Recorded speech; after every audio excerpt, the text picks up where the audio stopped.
Topic है आपको private constructor के बारे में एक एक चीज़ बताना, ताकि आपका जो भी डाउट है वो मैं क्लियर कर सकूं। टाइप नंबर 4 है ये हमारा कंस्ट्रक्टर का। इससे पहले 3 टाइप्स यानी डिफ़ॉल्ट, पैरामीटराइज्ड और कॉपी कंस्ट्रक्टर का वीडियो मैंने डाल दिया है। चैनल के ऊपर जाके आप देखिए, तभी आपका कॉन्सेप्ट क्लियर होगा कंस्ट्रक्टर का। इस वीडियो में प्राइवेट कंस्ट्रक्टर डिस्कस करेंगे। प्राइवेट मतलब सिक्योरिटी। तो व्हाट इज प्राइवेट कंस्ट्रक्टर, ये होता क्या है, इसका सिंटैक्स, एग्जांपल, प्रोग्राम, इसे बनाने का पर्पस सब डिस्कस करेंगे। डेफिनेशन से स्टार्ट कर रहे हैं। In Java it is possible to write a constructor as a private, but according to the rule we can not access private members outside of class.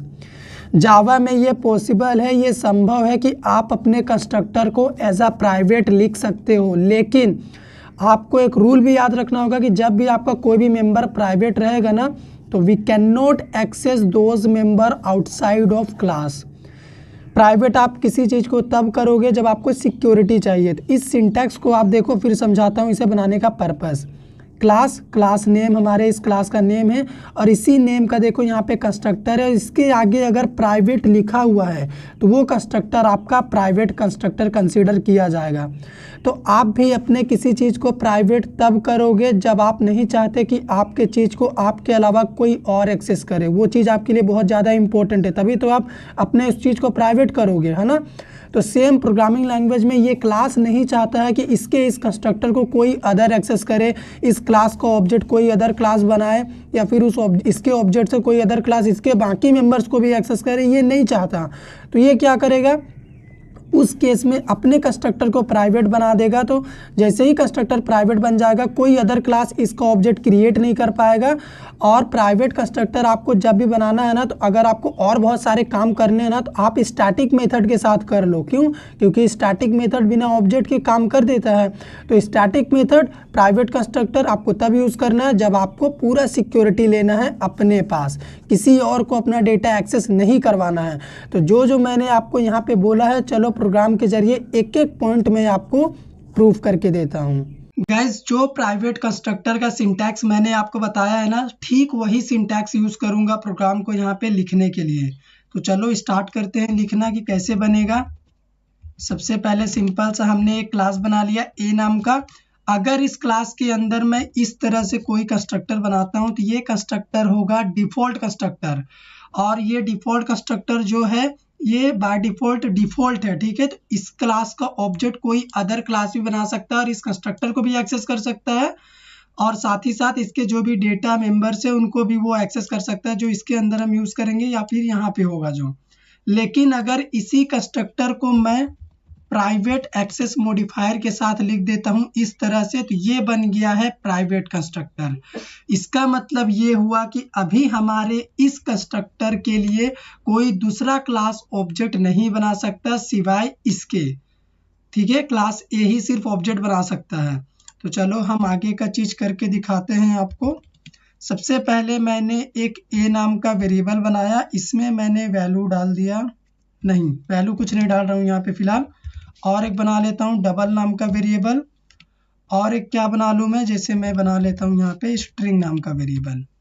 3 variable मैंने बना लिए हैं आपको समझाने के लिए। यहाँ पे क्या करेंगे, कंस्ट्रक्टर के अंदर मैं ए में डाल दूंगा 10, बी में एक फ्लोट वैल्यू डाल देते हैं डबल टाइप की जो फ्रैक्शनल में होगी।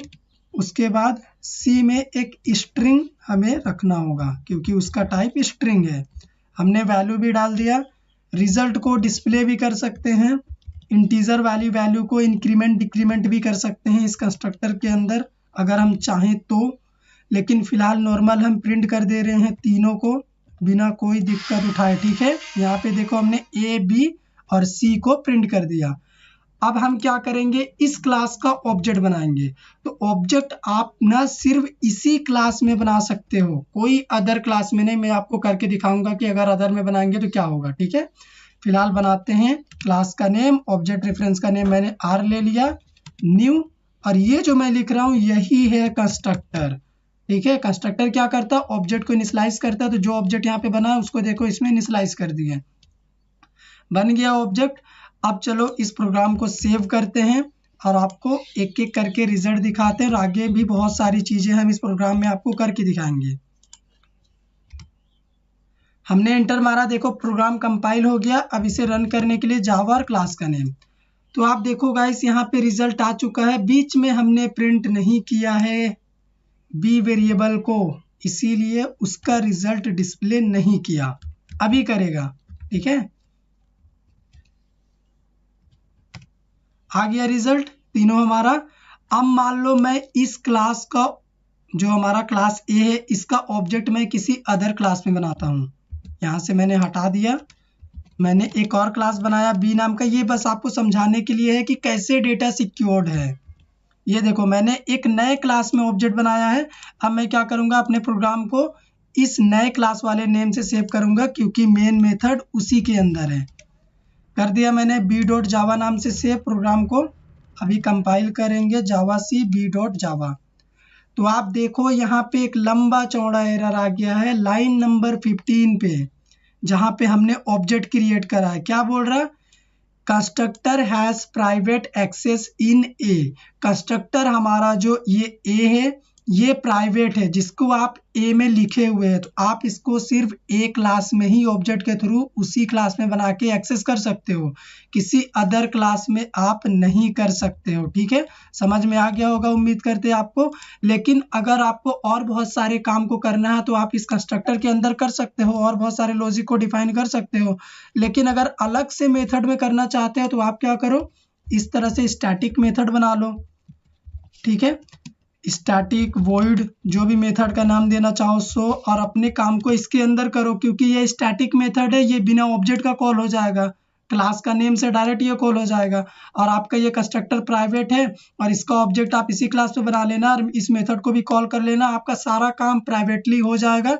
कोई अदर आपके क्लास के डेटा को टच भी नहीं कर सकता, कोई अदर क्लास। जैसे क्लास बी मैंने बनाया, उसने इस कंस्ट्रक्टर तक को एक्सेस नहीं कर पाया, क्यों, क्योंकि ये प्राइवेट था।